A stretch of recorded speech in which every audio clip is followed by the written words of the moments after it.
Rainbow allrounder exterior paint, বাংলাদেশের আবহাওয়া উপযোগী একমাত্র পেইন্ট। দর্শক সবাইকে আমন্ত্রণ নিউজ 24 দেশ সংবাদ। আপনাদের সঙ্গে পুরো সংবাদ জুড়ে আছে আমি তামিমুর রহমান তন্ময়। এতক্ষণ দেখছিলেন সংবাদ শিরোনাম, এবারে পুরো খবর। প্রধানমন্ত্রী শেখ হাসিনার আজ ৭৫তম জন্মদিন। ১৯৪৭ সালের আজকের এই দিনে গোপালগঞ্জের টুঙ্গিপাড়ায় জন্মগ্রহণ করেন শেখ হাসিনা। দেশের বিভিন্ন জেলায় নানা আয়োজনে পালিত হচ্ছে তার জন্মবার্ষিকী। কেক কাটা থেকে শুরু করে মোমবাতি প্রজ্বলন, বৃক্ষরোপণ কর্মসূচি, এতিম ও বৃদ্ধাশ্রমে বিশেষ খাবার বিতরণ, শোভাযাত্রা সহ কর্মসূচি পালন করছে আওয়ামী লীগ, যুবলীগ সহ বিভিন্ন অঙ্গ সংগঠনের নেতাকর্মীরা। ব্যুরো প্রতিবেদক ও প্রতিনিধিদের তথ্যচিত্রে ডেস্ক রিপোর্ট। নিজ জন্মস্থান গোপালগঞ্জে নানান আয়োজনের মধ্য দিয়ে শেখ হাসিনার জন্মদিন পালিত হয়েছে। সকালে টঙ্গিপাড়ায় জাতির পিতা বঙ্গবন্ধু শেখ মুজিবুর রহমানের সমাধিসৌধে দেবীতে ফুল দিয়ে শ্রদ্ধা জানায় টুঙ্গিপাড়া উপজেলা আওয়ামী লীগ, যুবলীগ, ছাত্রলীগ সহ বিভিন্ন অঙ্গ সংগঠনের নেতাকর্মীরা। পরে বঙ্গবন্ধু ও পরিবারের শহীদ সদস্যদের রুহের মাগফিরাত এবং প্রধানমন্ত্রীর দীর্ঘায়ু কামনা করে ফাতেহা পাঠ ও বিশেষ মোনাজাতে অংশ নেন তারা। পরে দলীয় কার্যালয়ে কেক কাটা হয়। পটিয়ায় শেখ হাসিনার ৭৫তম জন্মদিন উপলক্ষে খতমে কোরআন, দোয়া মাহফিল, আলোচনা সভা ও খাবার বিতরণ কর্মসূচির আয়োজন করে যুবলীগের কেন্দ্রীয় কমিটির যুগ্ম সাধারণ সম্পাদক বদিউল আলমের অনুসারী উপজেলা আওয়ামী লীগের নেতাকর্মীরা। হযরত শাহ চাঁদ আউলিয়া মাজার প্রাঙ্গণে এসব কর্মসূচি পালন করা হয়। বরিশালে জাতির জনক বঙ্গবন্ধু শেখ মুজিবুর রহমান এবং শহীদ আব্দুর রব শেরনিয়াবাতের প্রতিকৃতিতে ফুলের শ্রদ্ধা নিবেদন করে আওয়ামী লীগ। সকালে সিটি কর্পোরেশন এবং মহানগর ও জেলা আওয়ামী লীগের পক্ষ থেকে দলীয় কার্যালয়ের সামনে রক্ষিত দুই নেতার প্রতিকৃতিতে ফুলের শ্রদ্ধা নিবেদন করা হয়। বিকেলে সদর রোডের দলীয় কার্যালয় চত্বরে এক আলোচনা সভা ও দোয়া মোনাজাতের আয়োজন করে মহানগর ও জেলা আওয়ামী লীগ। রাজশাহীতে প্রধানমন্ত্রী ও আওয়ামী লীগের সভানেত্রী শেখ হাসিনার ৭৫তম জন্মদিন পালিত হয়েছে। সকালে নগর আওয়ামী লীগের উদ্যোগে রাজশাহী নগরীর কুমারপাড়ায় দলীয় কার্যালয়ে জাতির পিতা বঙ্গবন্ধু শেখ মুজিবুর রহমান সহ জাতীয় ৪ নেতার প্রতিকৃতিতে ফুল দিয়ে শ্রদ্ধা জানানো হয়। এরপরে দলীয় কার্যালয়ে প্রধানমন্ত্রীর দীর্ঘায়ু কামনা করে দোয়া করা হয়। পঞ্চগড়ে প্রতিবন্ধী শিক্ষার্থীদের মিষ্টি খাইয়ে প্রধানমন্ত্রীর জন্মদিন উদযাপন করা হয়। চিত্রাঙ্কন প্রতিযোগিতা, আলোচনা সভা অনুষ্ঠিত হয়। Desk report, news 24। প্রধানমন্ত্রী শেখ হাসিনার ৭৫তম জন্মদিন উপলক্ষে দেশব্যাপী বিশেষ টিকা ক্যাম্পেইনের মাধ্যমে গণটিকা দেয়া হচ্ছে আজ। ২৫ বছরের বেশি বয়সী যারা আগেই টিকার জন্য নিবন্ধন করেছিলেন তাদের মধ্যে থেকে ৭৫ লাখ মানুষকে টিকার প্রথম ডোজ দেওয়া হয়। একইভাবে আগামী মাসের ১ তারিখে দ্বিতীয় ডোজের টিকা দেওয়া হবে। সকাল থেকে এদেশের বিভিন্ন জেলায় টিকাদান কেন্দ্রগুলোতে টিকা গ্রহীতাদের ভিড় দেখা যায়। কোনো ভোগান্তি ছাড়া টিকা দিতে পেরে খুশি টিকা গ্রহীতারা। ব্যুরো রিপোর্টার ও প্রতিনিধিদের পাঠানো তথ্যচিত্রে ডেস্ক রিপোর্ট। চট্টগ্রাম মহানগর ছাড়াও উপজেলার ২০০ ইউনিয়নের ১৯৭টি কেন্দ্রে টিকা দেওয়া হয়। সকাল থেকে কেন্দ্রগুলোতেই ছিল টিকা গ্রহীতাদের উপচে পড়া ভিড়। বিশেষ এই ক্যাম্পেইনে একদিনে ৬১,৫০০ জনকে টিকা দেওয়া হয়েছে। তবে পছন্দের টিকা না পাওয়ার অভিযোগ করেছেন প্রবাসীরা। এখানে তো যেটা চাচ্ছি টিকা সেটা নাই, ওনারা বলছে সাইনাটা আছে, কিন্তু সাইনাটা দিয়ে তো আমরা যে দেশে যাইতে চাচ্ছি ওই দেশে তো এলো করতেছে না। এখন আমরা টিকা পাচ্ছি, অনেক সৌভাগ্য এটা আমাদের। রাজশাহী সিটি কর্পোরেশনের ৩০ ওয়ার্ডের ৮৪টি কেন্দ্রে এবং ৫টি পৌরসভা ও ৭৩টি ইউনিয়নেও চলে বিশেষ টিকা কার্যক্রম। প্রতিটি কেন্দ্রেই ১,৫০০ জন পেয়েছেন প্রথম ডোজের সিনোফার্মার টিকা। SMS প্রাপ্তদের পাশাপাশি নিবন্ধন কার্ড নিয়ে কেন্দ্রে যে কেউ হাজির হলেই দিতে পেরেছেন টিকা। বরিশাল জেলা ও মহানগরের ১২৭টি কেন্দ্রে দেয়া হয় টিকা। প্রতিটি কেন্দ্রেই সকাল থেকে মানুষের দীর্ঘ লাইন দেখা যায়। কোনো হয়রানি কিংবা ভোগান্তি ছাড়াই টিকা দিতে পেরে খুশি নগরবাসী। আমি আলহামদুলিল্লাহ আজকে প্রথম ডোজ দিলাম প্রধানমন্ত্রীর জন্মদিন উপলক্ষে। আমার শারীরিক অবস্থা কোনো সমস্যা নেই, আলহামদুলিল্লাহ ভালো আছে। SMS পাওয়া এবং একই সাথে নতুন নিবন্ধনকারীদেরও টিকা দেওয়া হয় বলে জানান দায়িত্বপ্রাপ্তরা। যাদের SMS করা আছে তাদেরকেও আমরা টিকা দেব এবং যাদের SMS করা নাই তাদেরকেও আমরা টিকা রেজিস্ট্রেশন করে আমরা তাদেরকে টিকা দেব। একই চিত্র রংপুরেও। এখানকার বিভিন্ন কেন্দ্রে টিকা দিয়েছেন ১,৪৩,০০০ মানুষ। টিকা নিলাম, আমাদের কোনো অসুবিধা নাই, কোনো ভোগান্তি পড়তেছি না। রেজিস্ট্রেশন করছি, আমরা মেসেজ পাই নাই, এই জন্য আমি এখানে আসছি ভ্যাকসিন দেওয়ার জন্য। সিলেট নগরীতে ৮২টি ও জেলা পর্যায়ে আরও ৩০৩টি কেন্দ্রে চলে এই টিকা কার্যক্রম। সকাল থেকেই স্বতঃস্ফূর্তভাবে মানুষকে টিকা নিতে দেখা যায়। প্রধানমন্ত্রী শেখ হাসিনার জন্মদিন উপলক্ষে সারা দেশের মতো কুষ্টিয়ায়ও করোনার বিশেষ টিকাদান কর্মসূচি চলে ৯৭টি কেন্দ্রে। সকালের দিকে বয়স্কদের অগ্রাধিকার ভিত্তিতে টিকা দেওয়া হয়। মানিকগঞ্জের ৭টি উপজেলার ৬৫টি ইউনিয়ন ও ২টি পৌরসভায় একযোগে এই কার্যক্রম শুরু হয়। বিভিন্ন কেন্দ্রে ১,০৪,০০০-এর বেশি মানুষকে টিকা দেওয়া হয়। নারায়ণগঞ্জের ৬৭টি কেন্দ্রে করোনা টিকা দেওয়া হয়েছে ৪ লাখ মানুষকে। খাগড়াছড়ির বিভিন্ন কেন্দ্রে সকাল থেকে টিকা গ্রহীতাদের উপচে পড়া ভিড় দেখা যায়। Desk report, news 24। এবারে করোনা আপডেট।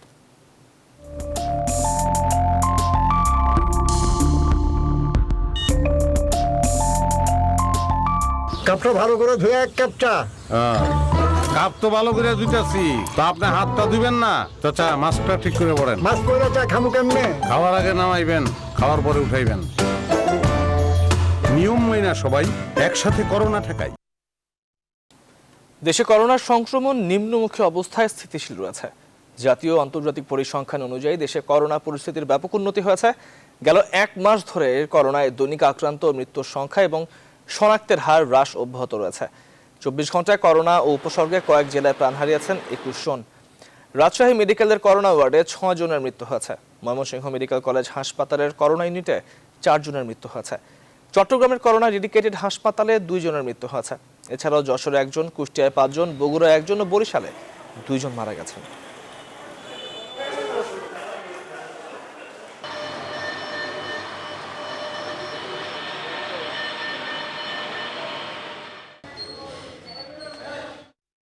পটুয়াখালী জেলা সদর থেকে সদর উপজেলার ৫টি ইউনিয়নের যাতায়াতের ২৫ কিলোমিটার দৈর্ঘ্যের সড়কটির এখন বেহাল দশা। স্থানীয়দের অভিযোগ, সংস্কারের অভাবে চলাচলের অনুপযোগী হয়ে পড়েছে এই সড়ক। এই অবস্থায় চরম দুর্ভোগে পড়েছে এই পথে চলাচলকারী কয়েক লাখ মানুষ। অবশ্য এই সড়ক সংস্কারের আশ্বাস দিয়েছেন সংশ্লিষ্টরা। সঞ্জয় কুমার দাসের তথ্যচিত্রে ডেস্ক রিপোর্ট। পটুয়াখালী সদর উপজেলার হেডকোয়ার্টার থেকে আয়লা জিসি নামের সড়কটির দৈর্ঘ্য ২৫.৫ কিলোমিটার। এ সড়কে বিভিন্ন স্থানে পিচ ঢালাই উঠে বড় বড় গর্তের সৃষ্টি হয়েছে। এতে যানবাহন চলতে গিয়ে প্রায় ঘটছে দুর্ঘটনাও। আর এই সড়ক দিয়ে প্রতিদিন ৫টি ইউনিয়নের লাখো মানুষ চলাচল করে। এ অবস্থায় দুর্ভোগে পড়েছে তারা। বোতল বন্যার যে অবস্থা, যে শিকদার বাড়ির ওরজাগার যে অবস্থা, কোনো মানুষ মনে করেন একটাও যাইতে পারে না। অটো গাড়ি তো টোটালি চলতেছে না। হুন্ডায় যে আসি তাও কিন্তু ৫-৭ জায়গা দিয়ে নামিয়ে আমাদের আসতে হয়। স্থানীয়দের অভিযোগ, গেল ১ দশকেও এই সড়ক সংস্কার না করায় চলাচলের অনুপযোগী হয়ে পড়েছে। সংস্কারের দাবিতে মানববন্ধন, সড়কে আখ ও ধানের চারা রোপণ সহ নানা কর্মসূচি পালন করলেও কোনো প্রতিকার মেলেনি। অনেক মেম্বার চেয়ারম্যান তারা বলছে যে হ্যাঁ রাস্তা করব, এমপিদের তারা আমাদের একটা সান্ত্বনা দিতে, কিন্তু আমরা কোনো সুফল পাইনি। অনেক কষ্ট হয়, তো অনেক দিন ধরে রাস্তা এরকম, আমরা চাই রাস্তাটা ভালো করে দেব। সংশ্লিষ্টরা বলছেন, জাইকা প্রকল্পের আওতায় 4টি প্যাকেজে মোট ১৭ কিলোমিটার সড়কের টেন্ডার আহ্বান করা হয়েছে। 2 কিলোমিটারের কাজ চলমান আছে। বাকি কাজ এ বছরের নভেম্বরে শুরু হবে। অলরেডি আমরা দরপত্র আহ্বান করেছি। একটি প্যাকেজের কাজ চলমান প্যাকেজের বর্তমান কাজের অগ্রগতি আমাদের 65%। বাকি 3টি প্যাকেজের আপনার ইভ্যালুয়েশন স্টেজে আছে। জনদুর্ভোগ লাঘবে এই সড়ক সংস্কারে দ্রুত কার্যকর পদক্ষেপ নেবে সরকার, এমন প্রত্যাশা ভুক্তভোগীদের। Desk report, news 24। দর্শক, নিউজ 24 দেশ সংবাদে পর্যায়ে নিচ্ছে একটি বিরতি। আরো সংবাদ নিয়ে ফিরছি বিরতির পর, সঙ্গেই থাকুন।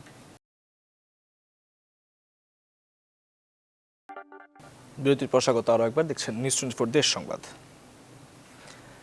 বাংলাদেশ সেনাবাহিনীর কোর অফ মিলিটারি পুলিশ এর বাৎসরিক অধিনায়ক সম্মেলন অনুষ্ঠিত হয়েছে।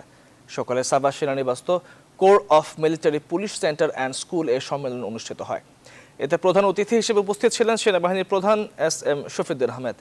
সম্মেলন শেষে সেনা প্রধান মহান মুক্তিযুদ্ধে সিএমপি এর ১৭ জন বীর শহীদ মুক্তিযোদ্ধাদের স্মৃতির স্মরণে বিজয় চেতনা নামের একটি স্মৃতিস্তম্ভ উদ্বোধন করেন। এছাড়াও মেজর জেনারেল জয়নুল আবেদিন অডিটোরিয়ামের নামফলক উন্মোচন করেন সেনা প্রধান। এছাড়াও সেখানে তিনি ছাতিয়ান নামের একটি গাছের চারা রোপণ করেন। এই সময় সেনাবাহিনীর ঊর্ধ্বতন কর্মকর্তারা উপস্থিত ছিলেন। আমরা আপনার দরবারে হাত তুলেছি, আমাদের গুনাহসমূহকে মাফ করে দিন। জাতির পিতা বঙ্গবন্ধু শেখ মুজিবুর রহমানের আত্মার মাগফিরাত কামনা করছি।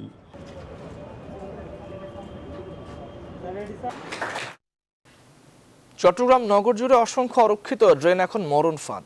একের পর এক হচ্ছে মৃত্যু, তবুও হচ্ছে না এর সংস্কার। সিটি কর্পোরেশন বলছে সিডিএর জলাবদ্ধতা প্রকল্পের কাজ চলায় সংস্কার করতে পারছেন না তারা।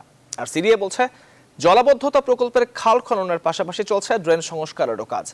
দুই সংস্থার পাল্টাপাল্টি অভিযোগ আর গাফিলতির কারণেই ড্রেনে পড়ে প্রাণ হারাচ্ছে সাধারণ মানুষ, এমন অভিযোগ নগরবাসীর। নয়নবুর রাজুয়ার তথ্যচিত্রে ডেস্ক রিপোর্ট। চট্টগ্রামের নগর জুড়ে সড়কের পাশেই ছোট বড় অসংখ্য নালা, আর এই নালার উপরেই নগরবাসীর চলাচলের ফুটপাত। অরক্ষিত ড্রেন যেন এখন মরণ ফাঁদ। প্রতিদিনই হচ্ছে কোনো না কোনো দুর্ঘটনা। সবশেষ সোমবার রাতে আগ্রাবাদে ড্রেনে পড়ে নিখোঁজের 4 ঘন্টা পর সাদিয়া নামে কলেজ শিক্ষার্থীর মরদেহ উদ্ধার করে ফায়ার সার্ভিস কর্মীরা। কলেজ ছাত্রীর লাশ উদ্ধারের দুদিন আগে মাঝিরঘাট এলাকায় পাশের নর্দমায় পড়ে এক বৃদ্ধের মৃত্যু হয়। আর গত 26 আগস্ট মুরাদপুর এলাকায় নালায় পড়ে নিখোঁজ হন সালে আহমেদ নামে এক ব্যবসায়ী, যার খোঁজ এখনো মেলেনি। নগরবাসীর অভিযোগ, পুরনো ড্রেন সংস্কার না করার কারণেই নালায় কেউ পড়লেও উদ্ধার করতে সময় লাগছে অনেক বেশি, এমনকি মৃত্যুর ঘটনাও ঘটছে। হ্যাঁ, ড্রেনের উপর হাঁটতেছি, এখানে তো ফুটপাত নেই। আমরা ড্রেনের উপর দিয়ে স্ল্যাব করে দিয়েছে, ড্রেনের উপর দিয়ে হাঁটতেছি। ড্রেনগুলো সংস্কারের অবশ্যই দরকার আছে। এগুলো সংস্কার না করলে, এগুলোর স্লিপ না দিলে লোক তো পড়বে। রডের মতন পিলার গাড়া ছিল, ওইগুলো তারা উঠাই নিছে। সিটি কর্পোরেশন বলছে সিডিএর জলাবদ্ধতা প্রকল্পের কারণেই ড্রেন সংস্কার করতে পারছেন না তারা। না, ড্রেনটা তো সিডিএ করছে। এখানে আগে সিটি কর্পোরেশনের ফুটপাথ ছিল, এখন ফ্লাইওভার করার কারণে রাস্তা যখন সংকীর্ণ হয়ে যাচ্ছে, ওনারা ফুটপাথ ভেঙে ফুটপাথটা রাস্তায় নিয়ে নিয়েছেন। স্ল্যাবটা যদি কন্টিনিউ করতো, এখানে যদি একটা ব্যারিয়ার দিত, তাহলে এই সমস্যা এটা হতো না, দুর্ঘটনাটা ঘটতো না। সিটি কর্পোরেশনের দাবি, খাল খননের পাশাপাশি ড্রেনও সংস্কার করছেন তারা। আমাদের প্রজেক্টটা একটু খুব জটিল টাইপের, এবং এখানে যদি আপনি আমাদের কয়েকটা কম্পোনেন্ট আছে, এই কম্পোনেন্টগুলো যদি আমরা না করি, যেমন খালের সম্প্রসারণ করতে হবে, খালের পাশে রাস্তা ওয়াকওয়ে করতে হবে, এবং স্লুইস গেটগুলো করতে হবে প্রত্যেকটা খালের মুখে। এই কাজগুলো শেষ না হওয়া পর্যন্ত পুরোদমে সফলতা পাবে না। দুই প্রতিষ্ঠানের সমন্বয় না থাকলে জলাবদ্ধতা প্রকল্পের তেমন কোনো সুফল মিলবে না বলে অভিমত নগর বিশ্লেষকদের। Desk report, news 24। দর্শক, নিউজ 24 দেশ সংবাদের পর্যায়ে নিচ্ছে আরো একটি বিরতি, সঙ্গেই থাকুন।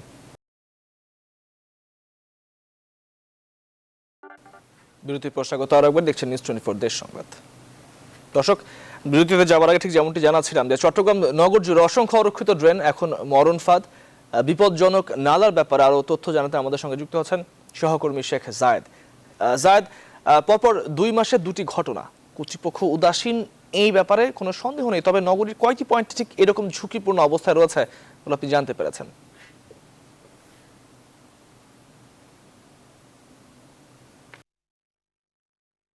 কয়টি পয়েন্ট, আসলে এরকম পয়েন্ট এখানে ইয়ে করা যাবে না, কারণ হচ্ছে গোটা নগরীতেই জলাবদ্ধতা প্রকল্পের কাজ চলছে বিভিন্ন জায়গায়, এবং নানা ধরনের উন্নয়ন কাজ চলছে, বিশেষ করে এলিভেটেড এক্সপ্রেসওয়ে, জলাবদ্ধতা প্রকল্প, তারপরে অন্যদিকে রিং রোড সহ নানা প্রকল্পের কাজ চলছে। এখন যেসব এলাকায় কাজ চলছে সেসব এলাকায় বিভিন্ন জায়গায় হচ্ছে এরকম খোলা ড্রেন রয়েছে, এবং এই রাস্তা যেটি আগ্রাবাদে গত রাতে যে ঘটনাটি ঘটলো, যে সাদিয়া নামের যে কলেজ ছাত্রী মারা গেছে, এই সড়কেরও দুই পাশে কিন্তু এরকম ড্রেনেরও কাজ চলছে। যেহেতু এখানে এলিভেটেড এক্সপ্রেসওয়ের কাজ চলছে, সড়কটির অবস্থা বেহাল। সিডিএ বলছে তারা এটির ড্রেনের কাজ শেষ করে, সড়কের কাজ শেষ করে একবারে সিটি কর্পোরেশনের কাছে হস্তান্তর করবেন। একই সঙ্গে তারা এই প্রকল্পটির কাজ শেষ করতে চান, এটি হচ্ছে সিডিএর বক্তব্য। তো এরকম অনেক জায়গায় জলাবদ্ধতা প্রকল্পেরও যেহেতু কাজ চলছে, চট্টগ্রামের অনেক নালাই এখন মৃত্যুফাত, এরকম অনেক ড্রেনই এখন মৃত্যুফাত। এখন পর্যন্ত 10 জনেরও বেশি মানুষ গত কয়েক বছরে কিন্তু চট্টগ্রামে মারা গেছেন এরকম ড্রেনে পড়ে। অর্থাৎ রাস্তার পাশে ড্রেন, অর্থাৎ ড্রেনের উপরে হচ্ছে ফুটপাত, কোথাও কোথাও ড্রেনগুলো খোলা আছে, এবং সেই সব জায়গায় মানুষজন পড়ে মারা যাচ্ছেন, এবং এই ড্রেনগুলো অনেক জায়গায় অনেক বেশি গভীর। সেই কারণে পড়ার পর এখানে ময়লা আবর্জনা, পলিথিন নানা ধরনের স্তূপ হয়ে আছে। এসবের কারণে এখানে ডুবে যাওয়ার পর আর ভেসে ওঠার সুযোগ থাকে না সাথে সাথে, বা হাতরে মানুষজন উঠতে পারেন না। এর আগেও গত মাসে সালে আহমেদ নামে একজন পড়েছিলেন, তাকে কিন্তু আর পরে তার মরদেহ খুঁজে পাওয়া যায়নি, এবং এখনও পাওয়া যায়নি। গত রাতে সাদিয়া পড়ার পর 5 ঘন্টা পর তার মরদেহ পাওয়া গেছে। কিন্তু সালেহ আহমেদের মরদেহ 1 মাসেও খুঁজে পায়নি তার পরিবার। তো এরকম ঘটনা কদিন পরপরই ঘটছে। সিডিএ যেটি বলছে যে তারা এই জলাবদ্ধতা প্রকল্পের কাজ শেষ হলে হয়তো এই ড্রেনগুলো যেগুলো আছে উন্মুক্ত অবস্থায় এগুলোকে তারা নিরাপদ করতে পারবেন। আর সিটি কর্পোরেশন বলছে যে তারাও এই বিষয়গুলো তদারকি করার চেষ্টা করবেন, যেসব জায়গায় এরকম খোলা ড্রেন আছে বা ফুটপাথে পাথে বা মানুষের চলার পথে যেসব জায়গায় এরকম উন্মুক্ত অবস্থা আছে সেগুলোকে কিছুটা নিরাপদ করা যায় কিনা, এটি হচ্ছে সিটি কর্পোরেশনের বক্তব্য। নগর পরিকল্পনাবিদরা বলছেন চট্টগ্রাম নগরী এখন বিভিন্ন জায়গায় এরকম মরণ ফাঁদ, উন্মুক্ত মরণ ফাঁদের নগরী এখন চট্টগ্রাম। ফিরছি স্টুডিওতে আপনার কাছে তন্ময়। শেখ জাহেদ, আপনাকে ধন্যবাদ চট্টগ্রাম থেকে আমাদের সঙ্গে যুক্ত হবার জন্য। যাচ্ছি পরবর্তী সংবাদে। মাদ্রাসা শিক্ষার্থী রূপালী খানম ধর্ষণ ও হত্যা মামলায় ফরিদপুরের জিন্দার আলী শেখ নামের এক ব্যক্তির ফাঁসির আদেশ দিয়েছেন আদালত। আজ বেলা 12:30টায় ফরিদপুরের নারী ও শিশু নির্যাতন দমন ট্রাইব্যুনালের বিচারক প্রদীপ কুমার এই রায় দেন। 2010 সালে ধর্ষণ ও হত্যা মামলাটি দায়ের করা হয়। বিয়ের প্রস্তাবে রাজি না হওয়ায় রূপালীকে হত্যা করে জিন্দার আলী। এদিকে জয়পুরহাট এক স্কুল ছাত্রীকে অপহরণ ও ধর্ষণ মামলায় মমিন আকন্দ নামে এক ব্যক্তিকে 2 ধারায় 60 বছর ও 12 বছরের কারাদণ্ড দিয়েছেন আদালত। 2018 সালে প্রেমের প্রস্তাবে রাজি না হওয়ায় ওই ছাত্রীকে তুলে নিয়ে যায় মমিন ও তার 6 সহযোগী। 3 মাস পর অভিযান চালিয়ে শিক্ষার্থীকে উদ্ধার করে পুলিশ।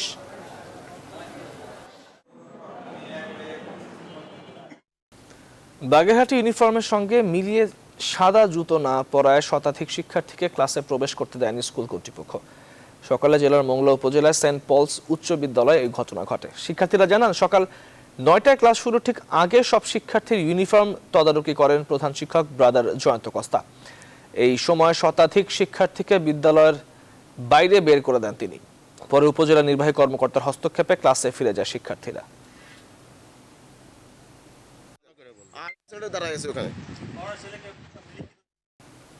নীলফামারীর সৈয়দপুরের পোড়া রড হাট থেকে রংপুরের তারাগঞ্জ জিসি পর্যন্ত রাস্তাটি খনাখন্দে ভরা। বিভিন্ন জায়গায় পিচ উঠে গিয়ে সড়কটির এখন বেহাল দশা। আর এই কারণে আতঙ্কের জনপথে পরিণত হয়েছে এই গুরুত্বপূর্ণ সড়কটি। দীর্ঘ 18 বছর সংস্কার না হওয়ায় সড়কটি নিয়ে ক্ষোভ রয়েছে স্থানীয়দের। আব্দুর রশিদ শাহের তথ্যচিত্রের এক রিপোর্ট। খানাখন্দ আর গর্ত পেরিয়ে হেলে দুলে চলছে যানবাহন। প্রায় 18 কিলোমিটার রাস্তার বেশিরভাগই গর্ত আর খানাখন্দে ভরা। তাই তো উল্টে যাওয়ার আতঙ্ক বিরাজ করছে মানুষের মাঝে সবসময়। এমন বেহাল দশা নীলফামারীর পোড়ারহাট থেকে রংপুরের তারাগঞ্জ যাতায়াতের সড়কের। 2 জেলার শিল্পনগরীর এই ব্যস্ততম সড়ক দিয়ে প্রতিনিয়ত ভোগান্তিতে পড়তে হচ্ছে লাখ লাখ মানুষ আর পণ্যবাহী যানবাহনের। 10 বছর যাবত রাস্তাটা এত নাজুক অবস্থা, মানুষের চলাচলের জন্য খুব খারাপ। রোগী নিয়ে আমরা যাইতে পারতেছি না, রোগী নিয়ে গেলে আমাদের 40 কিলো রাস্তা ঘুরেই আসতে হয়। স্থানীয়রা বলছেন সড়কের এই অবস্থার কারণে ব্যাহত হচ্ছে সব ধরনের সুবিধা। স্কুলে সময় মতো পৌঁছতে হলে আমাদের 1-1.5 ঘন্টা আগে বাসা থেকে বাইরে হতে হয়। ডেলিভারি রোগীরা সৈয়দপুর নিয়ে যাওয়ার জন্য কষ্টকর হয়ে যায়। বাইক হতে আগুন লাগলে আমরা ঠিক মতো ফেসাবও জানতে পারি না। বহুদিন ধরেই আশার বাণী শুনে আসতেছি যে বারবার বাজেট হয় কিন্তু কোনো কাজ দেখি না। শীঘ্রই সড়ক সংস্কারের প্রস্তাবনা পাশ হবে বলে জানালেন এলজিইডির উপজেলা প্রকৌশলী। RCIP নামক একটা প্রকল্প, রুরাল কানেক্টিভিটি ইমপ্রুভমেন্ট প্রজেক্ট, যেখানে থেকে রাস্তাটা ওয়ার্ডেনিং করা হবে। বর্তমানে এটা রাস্তার প্রস্থ হচ্ছে 12 ফিট, যেটা 18 ফিট আমাদের প্রস্তাব করা ছিল। এই সেপ্টেম্বর মাসে সর্বশেষ আরেকবার এস্টিমেট পাঠাইছি। আশা করতেছি আমরা তারা যাচাই বাছাই করে দ্রুত আমাদের এটা অনুমোদন দিয়ে দেবে। 2004 সালে 18 কিলোমিটার সড়ক নির্মাণের পর 2016 সালে মেরামত করা হয় মাত্র 4 কিলোমিটার। নিরাপদ সড়কের স্বার্থে 18 কিলোমিটার সড়কে যান চলাচলের ভোগান্তি কমাতে দ্রুত মেরামতের দাবি এই অঞ্চলের মানুষের। Desk report, news 24। সাতক্ষীরা পৌরসভার মধ্যে অবাধে চলছে ইঞ্জিন চালিত অবৈধ নসিমন, করিমন, ভটভটি, ইজি বাইক ও ব্যাটারি চালিত ভ্যান। এতে সৃষ্টি হচ্ছে তীব্র যানজটের। এসব অবৈধ যানবাহন অবিলম্বে বন্ধের দাবি জানিয়েছেন ভুক্তভোগীরা। মনিরুল ইসলাম মনিরের তথ্যচিত্রের এক রিপোর্ট। দুর্ভোগের আরেক নাম সাতক্ষীরা পৌরসভা, যেখানে অবাধে চলাচল করছে অনুমোদনহীন ইজি বাইক, ব্যাটারি চালিত ভ্যান ও অবৈধ নসিমন করিমন ভটভটি। এতে সৃষ্টি হচ্ছে তীব্র যানজট, চরম দুর্ভোগে পড়তে হচ্ছে জনসাধারণদের। আমাদের 5 মিনিটের পথ 1 ঘন্টা লাগতেছে এই যানজটের কারণে। পৌরসভা কর্তৃপক্ষের ব্যর্থতা বলবো এবং নিয়ন্ত্রণহীনতার কারণে আজকে এই পরিবেশ সৃষ্টি হচ্ছে। তীব্র যানজটের কবলে পড়ে গ্রামগঞ্জ থেকে অ্যাম্বুলেন্সে করে মুমূর্ষু রোগী নিয়ে সাতক্ষীরা সদর হাসপাতাল ও মেডিকেল কলেজ হাসপাতালে সময় মতো পৌঁছতে না পারায় মৃত্যুর কোলে ঢলে পড়ছেন অনেক রোগী। আমাদের সাতক্ষীরা জেলায় যে যানজট সমস্যা হচ্ছে ইজি বাইক 3 হুইলারের জন্য, রোগী অনেক সময় সমস্যা হয়ে যাবে, এমনকি মারাও যাচ্ছে আপনার এই যানজটের কারণে। উচ্চ আদালতের নিষেধাজ্ঞার পরও ট্রাফিক ও হাইওয়ে পুলিশের সামনেই এভাবে দাপিয়ে বেড়াচ্ছে এসব অবৈধ যানবাহন। 8 থেকে 10 লক্ষ টাকা জরিমানা করতে শুধু ইজি বাইকের মামলা করে, তো তারপরেও আমরা ট্রাফিক পুলিশ মানে হিমশিম খেয়ে যাচ্ছি। তবে শহরের অবৈধ যানবাহন বন্ধে অবিলম্বেই মাঠে নামার কথা জানিয়েছে পৌর মেয়র। পদক্ষেপ অব্যাহত রয়েছে। আমরা আগামীতে আরো স্বেচ্ছাসেবক টিম বৃদ্ধি করে যাতে করে এই শহরকে যানজট মুক্ত করতে পারি সে প্রয়াস অব্যাহত থাকবে। জনদুর্ভোগ কমাতে অনিবন্ধিত ইজি বাইক ও অবৈধ নসিমন করিমন ও ভটভটি বন্ধে প্রশাসন কার্যকর পদক্ষেপ নেবে, এমনটাই প্রত্যাশা সাতক্ষীরাবাসীর। Desk report, news 24। দেশ সংবাদের রিপোর্ট জানিয়ে আরেকটি বিরতি, সঙ্গেই থাকুন।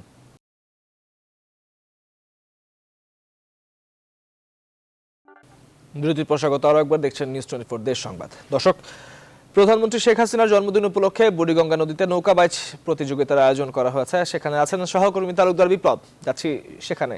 বিপ্লব, এই প্রতিযোগিতা এখনো পর্যন্ত অংশ নিয়েছে মোট কয়টি দল?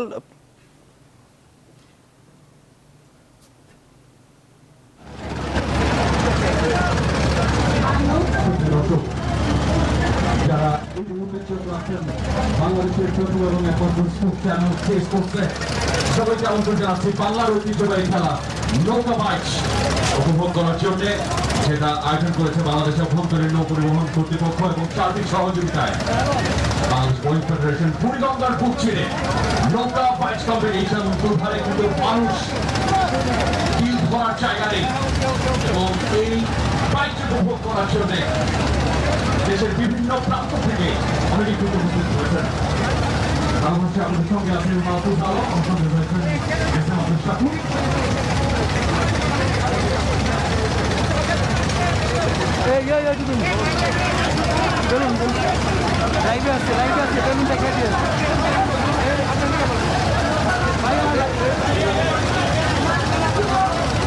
নৌকা বাইচ শুরু হয়ে গেছে। যারা বিশিষ্ট দল উপস্থিত হয়েছেন, আমরা এখন থেকে অবশ্যই মধ্যে দেখতে পাবো তারা আসলে আনুষ্ঠানিক উদ্বোধন করবেন এবং বেলুন উড়িয়ে সেই আনুষ্ঠানিক উদ্বোধন করার জন্য বিনীতভাবে রোজা আছি। যারা মাননীয় অতিথি আজকে উপস্থিত হয়েছেন এই নৌকা বাইচ অনুষ্ঠান থেকে অলঙ্কৃত করার জন্য।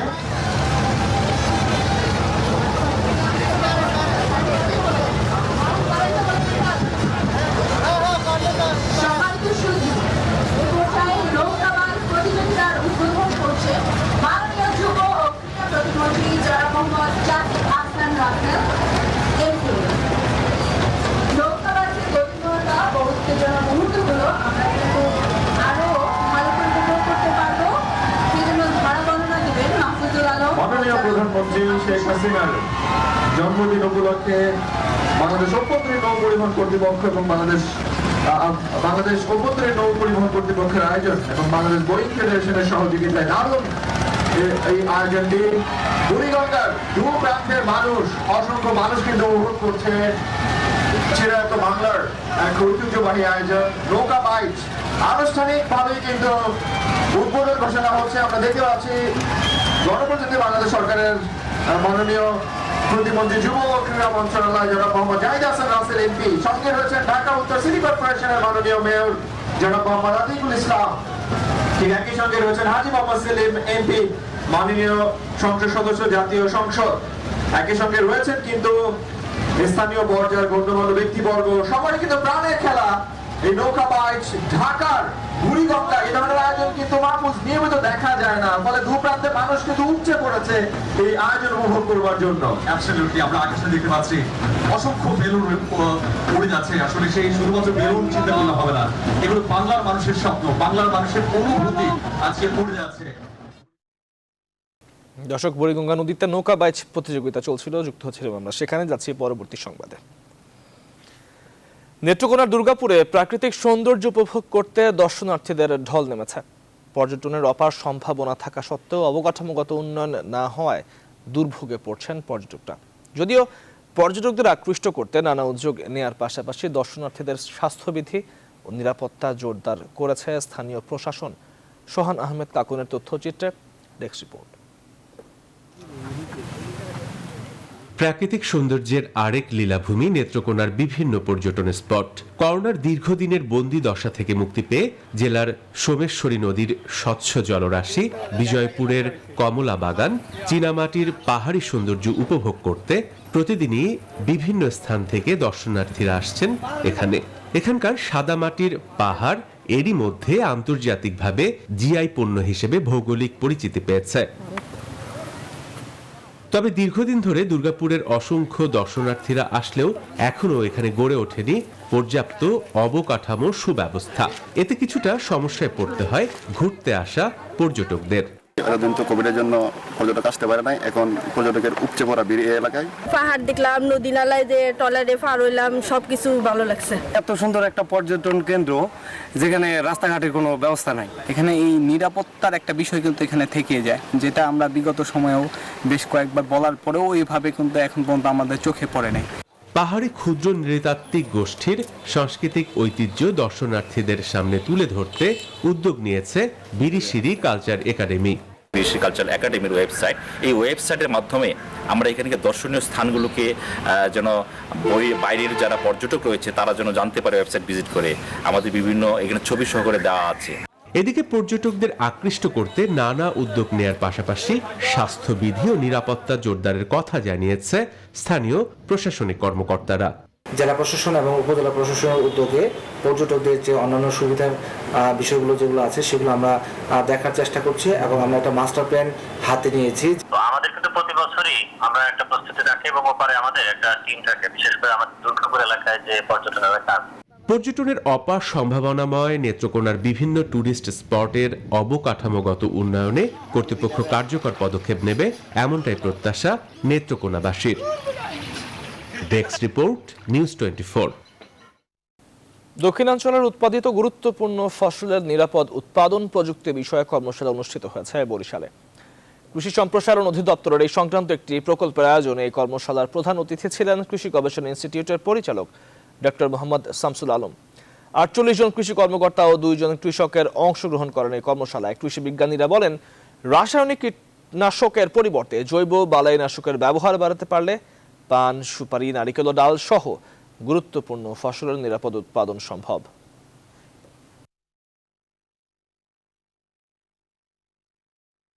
দর্শক, শেষ করছে এখনকার দেশ সংবাদ। সঙ্গে থাকবার জন্য এতক্ষণ ধন্যবাদ সবাইকে।